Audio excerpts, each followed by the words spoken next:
Continuing debate, the honourable member for Thornhill. Thank you, Mr. Speaker. And if I may, I just want to a quick shout out. I often don't spend holidays away from my family, but I'd like to thank the Ottawa Jewish community for the warm welcome and the meaningful prayer and introspective services that I took part in today. I'm back at work, though, so on to the legislation at hand.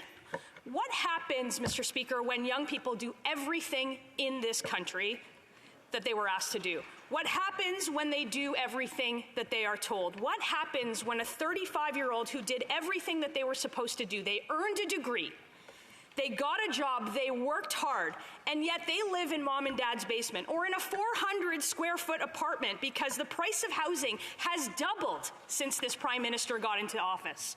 Young people have done everything that they were asked to do, and they end up trying to keep their head above water in a housing bubble that is the second largest in the world. And for families lucky enough to own a home, they were paying 32% of their income to maintain that home when the Prime Minister took office. Now that family has to pay 50% of their income to be able to keep it. Higher costs, higher interest rates, less money for exactly the same thing in this country. Canadians have done everything that they were asked to do. Mr. Speaker, this government told Canadians not to worry. This government told people that interest rates wouldn't rise for a long time. They gave Canadians the confidence to take out those loans. There wouldn't be anything to worry about. That's what they said. Mr. Speaker, we're seeing interest rates, the ones that the government told us would stay low, go up. We have the highest interest rates in the G7, rises of 3%. Mr. Speaker, it's worth repeating that Canadians did everything that they were asked to do, and the percentage of Canadians who own their home or who are about to own a home is at its lowest level in 30 years. No government has ever spent more on housing than this Liberal one. This government will tell us that. And yet, it's a failure on every metric. Mr. Speaker, measuring success by how much the Liberals spent and not by how many houses were built in Canada is where we are at. And yet, all of those dollars and all of those talking points, we have still seen the doubling of housing prices in this country since the Prime Minister took office. That's a fact. Mr. Speaker, knowing all of this and presenting the House with Bill C-31 as a solution seems that the government weighed a political benefit of a proposal rather than an economic one. In fact, they've entirely forgot about the economics of this one. Mr. Speaker, the bill is the latest problem child of the NDP Liberal marriage, and it shines at raising Canadians' taxes and prices they pay on everyday goods. It struggles. It actually fails at producing an actual outcome to get people into the housing market. It doesn't allow them to keep their home or the certainty at the end of the month to be able to keep the lights on in that home. A flashy headline and an expensive tab for taxpayers is what got us into this mess. And surely members in this House know it's the exact opposite of what we need to get out of the mess. Maybe they don't know. The problem is it's just not housing anymore. It is the cost of everything. It's the cost of gas. It's the cost of groceries. It's the cost of home heating. They've cobbled together a piece of legislation that will only drive up inflation and which we will see every single dollar evaporate with the rising costs of that gas, of those groceries, and of that home heating. It demonstrates the government's out-of-touch planning for working families, for small businesses, for seniors, and for young people who have become victim of their incompetence. And economists agree. I'm not sure what the conversation is in this House during this debate, but the Bank of Montreal senior economist was quoted recently saying that the proposal was, we all know that sending out money as an inflation support measure is inherently inflationary. Those are his words. Scotiabank was clear. Their experts said any belief that the government's proposal will ease inflationary pressures must have studied different economics textbooks.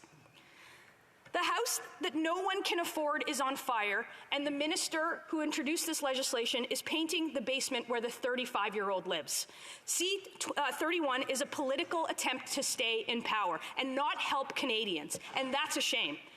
There is an obvious fact to which many members opposite may not see as obvious at all. It's about the other back of the napkin math that is in this piece of legislation cobbled together on that napkin. The entire 180-page Liberal platform from just last year. Not one of those pages mentioned developing a dental care program like the one that the government is proposing today. So we have to ask what the reasoning for members opposite to have that they have for introducing this legislation at this very moment. Has there been some sort of epiphany amongst the Liberal caucus? Have they suddenly been convinced that this is the silver bullet for solving the affordability crisis that they now admit is here? After 7 years of Liberal government and 3 elections, now is the time for a proposal we've never heard about before? Or is there another factor at play, which frankly, I think there is, like perhaps the fact that the government now relies on votes from the NDP to ensure its very existence, who curiously made dental care a centerpiece of their election platform just a short year ago. If this is the case, then the Liberals truly believe, do they believe that this is necessary? Is it the right thing to do, or is it a piece of legislation where $5.3 billion is just to prolong the messy divorce that we all know is coming? We should ask how a government who has failed not only to provide the details of this legislation, but we should ask why do we trust a government to create a new program when it cannot deliver the programs that it already has? This government can't pay its own public service. It can't get clean drinking water onto reserves. It can't get Canadians a passport without giving them an urban camping experience they didn't ask for. It can't assure Canadians Canadian travelers to get an app to travel across a border. It can't assure Canadians that when they go to the airport, they're actually going to leave on an airplane. And we're supposed to believe that it's going to deliver efficient, functional, national dental care to millions of uninsured Canadians that we've never heard of before? For those following this debate, and for those who will vote on this, dental care programs for low-income children exist in all provinces and territories, save Manitoba and the Northwest Territories, in addition to the 70% of Canadians who are already insured, who have coverage. This program is a political one, and it's designed to fail by a government who has failed to deliver the very basic services for Canadians. Upfront direct payments of $650 per year to any family they deem eligible, no questions asked, no strings attached, nothing in the legislation. Then it's up to CRA to follow up after the fact and verify that the money was used correctly. I'd like to know how the government thinks that CRA, which takes years to fix a minor tax issue faced by my constituents, will have the capacity to verify the proper use of a grant by hundreds of thousands of Canadians, given there has been much to be desired for in their ability to do just that with programs in the last 2 years. It is the wrong approach. We've seen it before, and we know how it ends. Economists have been clear about the impact of direct payments on the cost of living. And I know that members opposite understand that there's a cost of living crisis. They've just recently admitted it. On the other side of this House, Canadians will remember that they told us that interest rates would stay low. They told us that the carbon tax wouldn't go up. They told us that the problem was deflation, not inflation. We have record inflation. We have a plan to triple the carbon tax. And we have the highest interest rates since the 1990s. Mr. Speaker, it's a time for inflationary and high inflation, inflationary taxes, deficits to end, and give Canadians control of their own lives and put more money in their pockets. Reducing taxes, capping government spending, removing red tape is the best way to end the inflation crisis that we've watched this government impose on Canadians through their high spend, high tax agenda. No, not bigger budgets, not higher taxes, not more government. Mr. Speaker, this entire bill is an excuse for policy in hopes of being remembered in the next election when that rolls around. And it's just one more drop of gasoline on the inflationary fire. Canadians deserve a government that will put people back into the plan. And the Liberals have proven that they are not that government. And Conservatives won't forget that. Members on this side of the House won't forget that. And neither will Canadians. Putting people at the center of decisions starts with voting against this bill. And I hope that members understand the consequences of another broken promise, failed delivery, and worse, economic hardship for Canadians.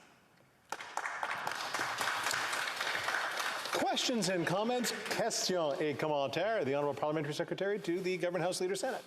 Thank you very much, Mr. Speaker. You know, the member talks about the supply and confidence agreement between the NDP and the Liberals, though she just cracked the 30-year-old mystery or something. Yeah, I think it's pretty well known that the NDP, in order to come together with the Liberal Party to bring forward legislation on behalf of Canadians just to form some stability, that was one of their requests in the process. And the government agreed to wanting to do that, to work with the NDP. Like, that's how parliamentary democracy works when you don't have a majority. I'm just curious if the member is aware of that, or if the concept of parties working in a minority situation is completely foreign to, or perhaps they're just upset that we didn't ask them to form that kind of alliance with us. Perhaps you can comment on that.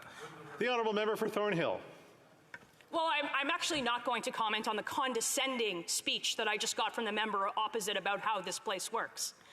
What I will comment on is that this plan, or a lack of a plan, or a lack of a dental plan, or a lack of any details at all, does one thing and one thing only. It drives the cost of everything up in this country, and Canadians are suffering. And it ought to be clear by now that they need to do something about it. They need to lower taxes, kill the carbon tax, kill the paycheck tax, and stop spending money that we don't have. Questions and comments? Question et commentaire. The Honourable Member for London Fanshawe. Thank you, Mr. Speaker. I know, and all Canadians know, that the members across the way, they don't agree with the way that we want to put forward policy. But ultimately, at the end of the day, we're trying to create things that are long-lasting. We're trying to create something bigger than ourselves. So whether you're talking about healthcare, you're talking about dental care, you're talking about pharmacare, which we're going to keep working on. You're talking about long-term, affordable, truly affordable housing. You're talking about childcare, which after 28 years of working on it, the government finally did. All of these things, they are long-lasting. Tax credits don't do that. All of this idea of putting money back into people's pockets through tax credits actually dissolves things like what the government or what the Conservatives are trying to do right now, to dissolve the pension plans, to dissolve programs like EI. But those are things that workers need. That's what long-term planning is about. We're in a series of crises now because there hasn't been that long-term planning. I understand that that's a difference that we have. However, I would ask the member across the way, is she not here to ultimately create something that will benefit all people equally, which social programs do? The Honourable Member for Thornhill. I'd like to thank the member opposite for the question, and I realize that it's not her position to have Canadians spend more of their money, to have Canadians with more of their money in their own pockets to make the best decisions for themselves. But there is no dental plan here. So frankly, I wouldn't want the member on my negotiating team because she didn't negotiate a dental plan. There is nothing in the legislation that she is suggesting is in the legislation. Question.